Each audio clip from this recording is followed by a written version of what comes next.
¿Qué pasaría si la transparencia fuera nada más otra forma de mentirnos? Hoy nos han abierto las puertas de los hangares y sin embargo las habitaciones siguen sin tener luz y los secretos continúan. Nos dan píxeles, nos dan imágenes borrosas para que no busquemos más culpables. Nos dan alienígenas para que olvidemos precisamente el control mental. ¿Estamos acaso frente a una apertura informativa o frente a una desconexión de una carga para salvar al sistema? Nos preparamos para conectar los puntos porque en el cielo esta noche no hay objetos voladores no identificados. Quizá solo hay humo.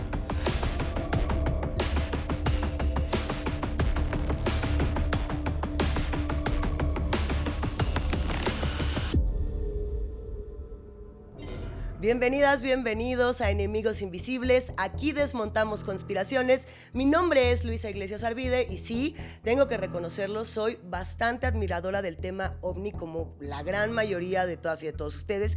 Estuvimos justamente revisando en qué momento la narrativa de los OVNIs cambió y dejamos de decirle OVNI, dejamos de decirle UFO y comenzamos a decirle WAP. Si alguien recuerda esto, seguramente esta historia le suena peculiar. Tenemos que regresar un pasito al año 2020.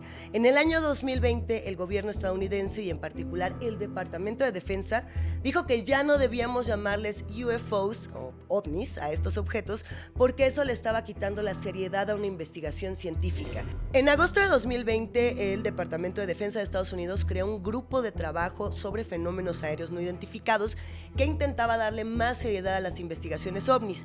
A este grupo lo llamó Unidentified Aerial Phenomena Task Force, que se abreviaba UAP, U-A-P, así tal cual. Bueno, cuando oficializan las siglas WAP y desaparecen las siglas de UFO, lo que se intentaba era también dejar de hacer teorías de la conspiración, dejar de buscar estos videos virales y realmente concentrarnos en una investigación puntual. Para el año que sigue, en junio de 2021, se publica este informe preliminar del Pentágono sobre los WAP, que era el Preliminary Assessment on Identified Aerial Phenomena, ¿ok? Bueno, este marca ya de manera oficial un cambio en la narrativa pública de cómo se investigaba todo esto.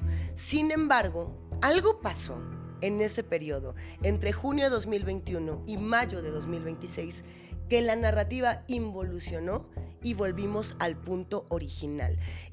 Vamos a entrarle a una de las maniobras de información quizá más complejas, quizá más innecesarias de la historia o de los últimos años.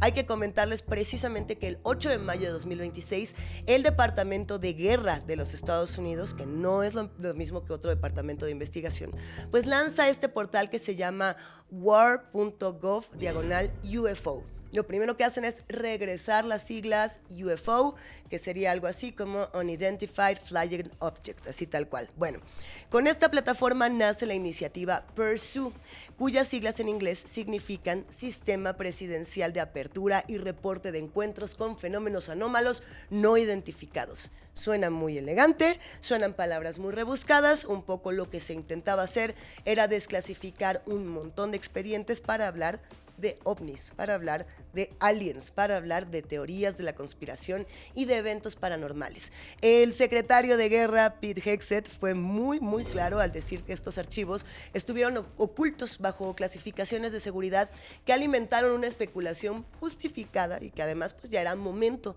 de que los ciudadanos vieran por sí mismos lo que estaba ocurriendo. Entonces, para ir haciendo la historia, Pete Hegseth dice se necesita transparencia y nosotros compartimos todos los expedientes que ustedes, ciudadanos estadounidenses y ciudadanos del mundo, necesiten. Okay. Antes de sumergirnos en la idea de naves espaciales, tendríamos que analizar los datos. Aquí sí, con frialdad periodística, de verdad revisar qué es lo que se compartió. La primera entrega de PURSUE, denominada Release 01, la entrega 01, consiste en 162 archivos. ¿Qué quiere decir? Son 120 documentos en PDF, 28 grabaciones, 14 imágenes. Las grabaciones son de video, las imágenes en teoría son de alta resolución, aunque bueno, pues esto es cuestionable.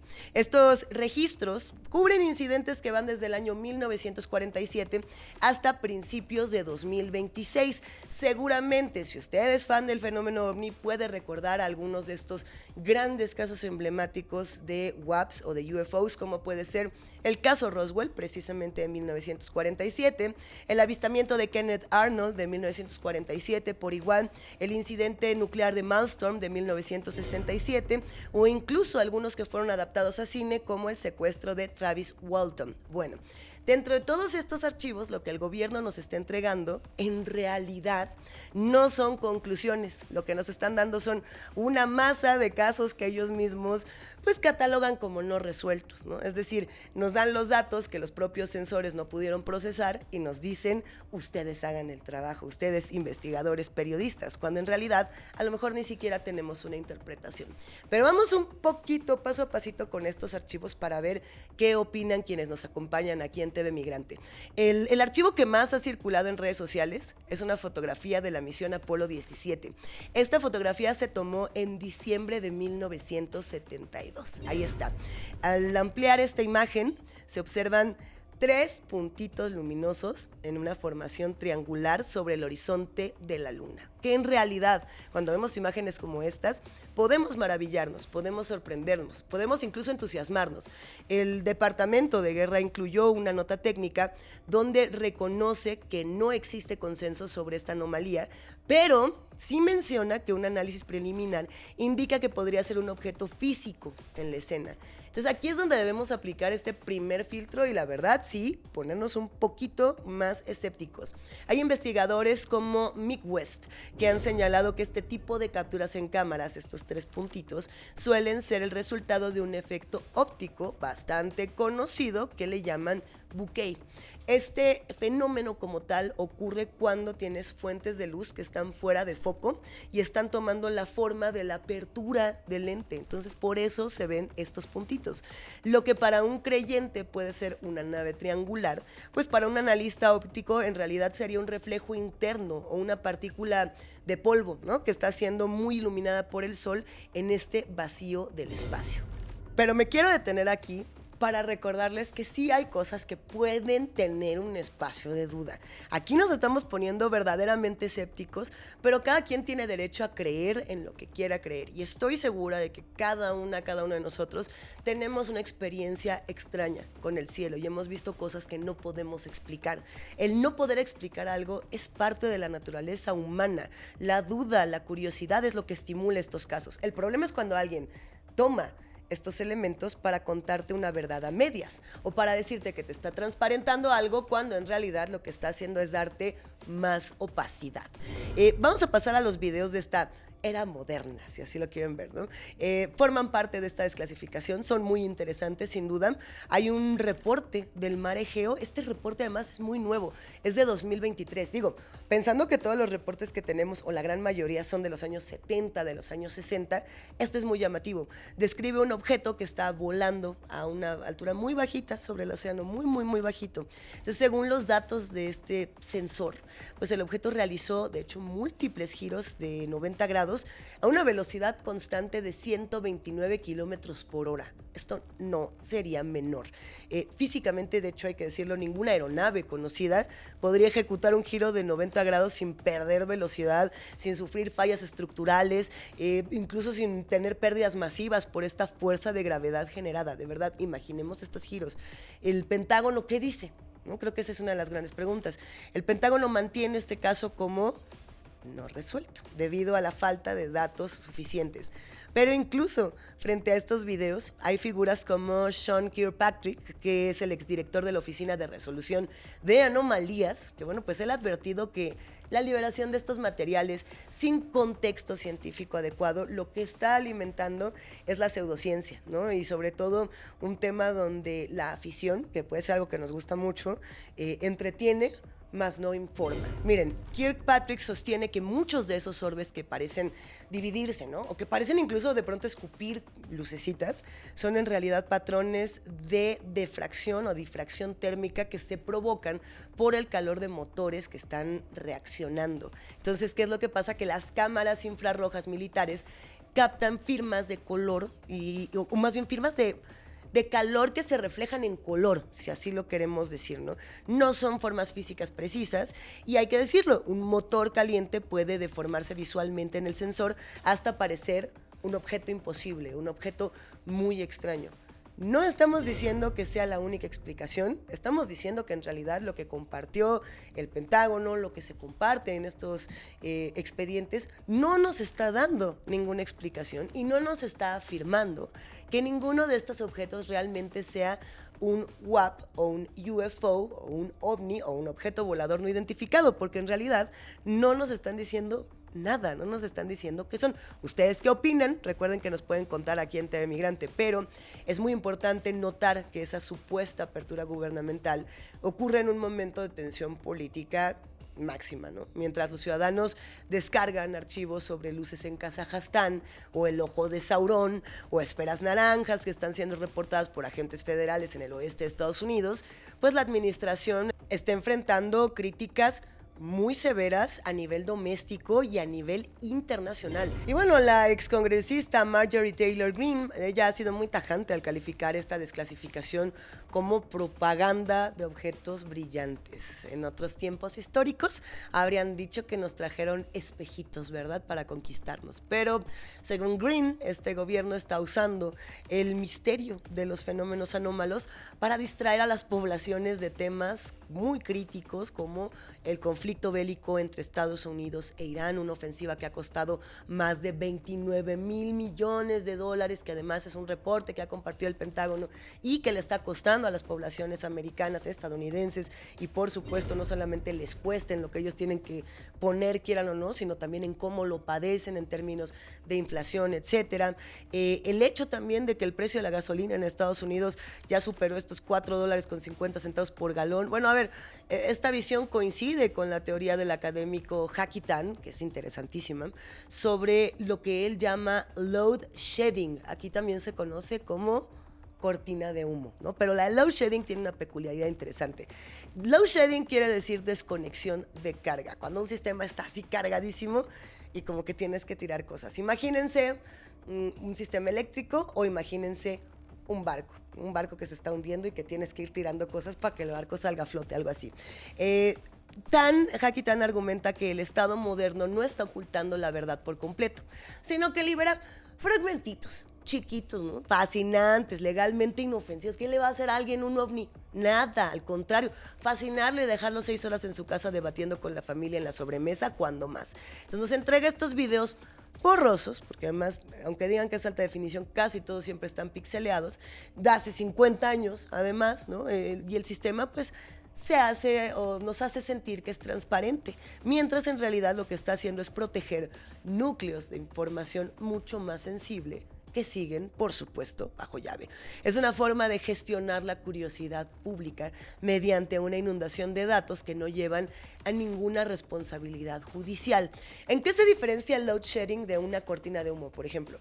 Una cortina de humo puede ser el chupacabras en México, que es una de las más sonadas y de las que más se han estudiado a lo largo de los años. Entonces, yo parto de una mentirísima, es decir, de una mentira gigante, y entonces cualquier cosa es irrelevante, pero aquí lo que nos están dando son probaditas chiquititas de una verdad que no tiene en realidad ningún sentido o investigación a profundidad. El impacto de estos archivos ha llegado incluso a las instituciones financieras más conservadoras, hay que decirlo. Helen McCaw, que es exanalista senior de estabilidad financiera del Banco de Inglaterra, ha liderado una campaña para que los bancos centrales preparen planes de contingencia ante lo que denominan un choque ontológico. Entonces, McCaw, que cuenta con una trayectoria de, ¿qué les gusta?, 10 años en análisis de riesgo crediticio, advierte que una confirmación oficial de inteligencia no humana invalidaría todos los modelos económicos actuales. Se nos llevaría a la ruina y a la quiebra. Por ejemplo, si se confirmara que existe tecnología capaz de extraer metales preciosos en el espacio, el valor del, no sé, el oro, ¿no?, como un activo de refugio, pues colapsaría de inmediato, porque ya tendríamos otro tipo de metales. McCaw, de hecho, insiste en que aunque la probabilidad parezca baja, es muy irresponsable no nivelar, no moldear este escenario en las pruebas realmente de un estrés financiero global, por así decirlo, ¿no? De hecho, en la plataforma de predicciones Polymarket, la probabilidad de que el gobierno estadounidense confirme vida extraterrestre antes de 2027 subió este mes a 13%. De verdad usted pensaría que es muy pequeño, pero 13%. En porcentaje Trump es un porcentaje bastante amplio, porque quiere decir que él estaría dispuesto a afirmar una barbaridad de este tamaño, sea cierta o no, con tal de no afirmar las otras 20 cosas que están pasando en su gobierno. Sí, la guerra, sí, los archivos Epstein, sí, un montón de temas que todavía urgen y siguen pendientes, por supuesto, la polémica de los migrantes, el maltrato a la población. Pero a ver, Pursue no es el único proceso de apertura informativa que está ocurriendo este año, y eso también es interesante. Mientras nosotros estamos mirando al cielo, millones de páginas sobre este caso tan sonado, el de Jeffrey Epstein, pues fueron liberadas entre comillas, tras la implementación de la ley de transparencia HR 4405. No importa qué tanto nos repitan esta historia, aquí ya también se generó un falso dilema y una falsa verdad, porque al no compartir todos los archivos como correspondía y al no compartir estas verdades, ahora siempre vamos a sentir que hay un hueco, cuando en realidad más sí lo hay, no se han revelado e incluso se ha sido muy inconsistente en la información que se comparte y en cómo se discute. Este contraste es muy revelador, ¿no? En los archivos de los fenómenos anómalos vemos luces, vemos puntos borrosos que no ponen nombres, no ponen apellidos al poder, y en los archivos de Epstein, liberados el 30 de enero de 2026, aparecen 3.5 millones de páginas con datos específicos sobre redes de chantaje, redes de corrupción en las altas esferas, nombres de personajes demócratas, algunos republicanos, en su mayoría demócratas, hay que decirlo, porque como ellos se van a poner en el centro de esta conversación, no es algo nuevo, lo hemos hablado en otros episodios. Según las investigaciones derivadas de estos documentos, hay personajes como Lord Peter Mandelson en Reino Unido que están bajo la lupa por presuntamente transmitir información gubernamental sensible a la red de Epstein durante la crisis financiera de 2008, por ejemplo. Y aquí es donde la tesis de Hackitan sugiere, hay algo, interesantillo aquí, sugiere que el verdadero pegamento o el verdadero cemento social de las élites globales no es que tengan ideologías compartidas, sino que tengan material comprometedor que los una o los ate para siempre. Por eso, por ejemplo, todo el tema de la violencia contra las infancias o este tipo de tejidos financieros que, sabes, van a dejar huella. Vamos a ir brevemente a una pausa, enemigos invisibles. Ahorita vamos a regresar a Tema Migrante porque les vamos a contar un poco de qué otros expedientes podrían haberse revelado en lugar de seguir hablando de ovnis, que también vamos a seguir hablando de ellos, ¿eh? Ahorita volvemos.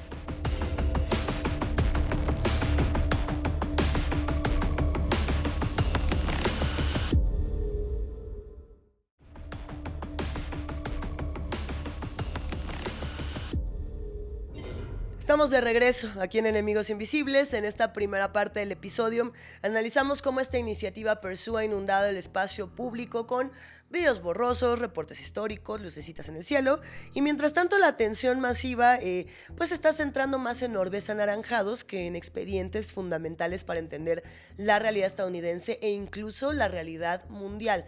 Ya mencionábamos antes de la pausa el tema de los expedientes Epstein, hicimos incluso un repaso de algunos involucrados.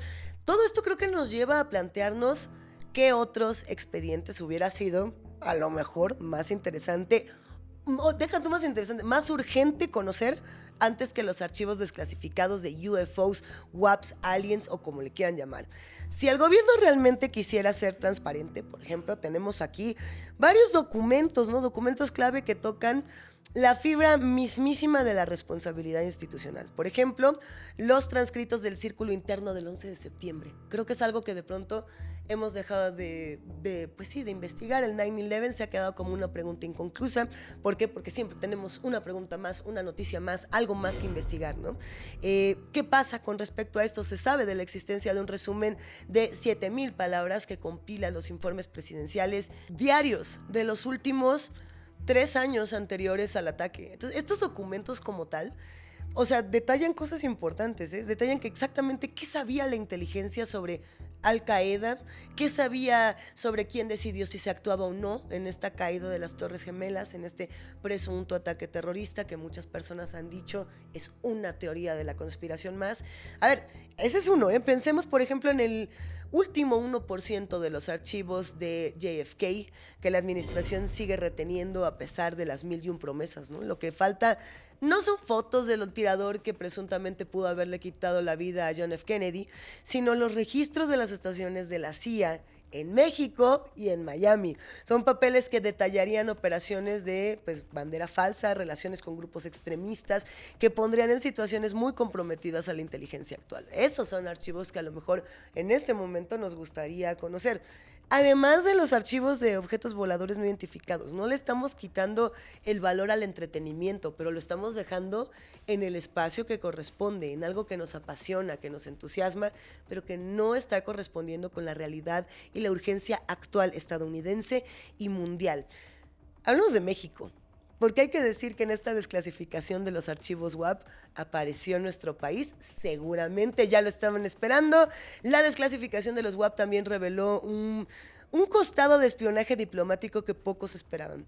El reporte político semanal de la Embajada de Estados Unidos en México, fechado al 16 de septiembre de 2023 y recientemente liberado, detalla la vigilancia estrecha sobre nuestro Congreso. Creo que no la vieron venir, creo que no vieron que a lo mejor nosotros podíamos obtener esta información. Este documento lo encuentran como MRN 23 México 2544, MRN 23 México 2544, y reconstruye la audiencia donde Jaime Maussan presentó supuestos restos no humanos, ¿no? Bueno, Washington no estaba preocupado por la biología extraterrestre, sino por la posibilidad de que México se convirtiera en el primer país en reconocer oficialmente estos fenómenos dentro de su ley de protección del espacio aéreo, que no es lo mismo. De verdad no estaban hablando de objetos voladores, en realidad había leyes del espacio aéreo que estaban pendientes. ¿Por qué le importan a Estados Unidos? Pregúnteselo usted.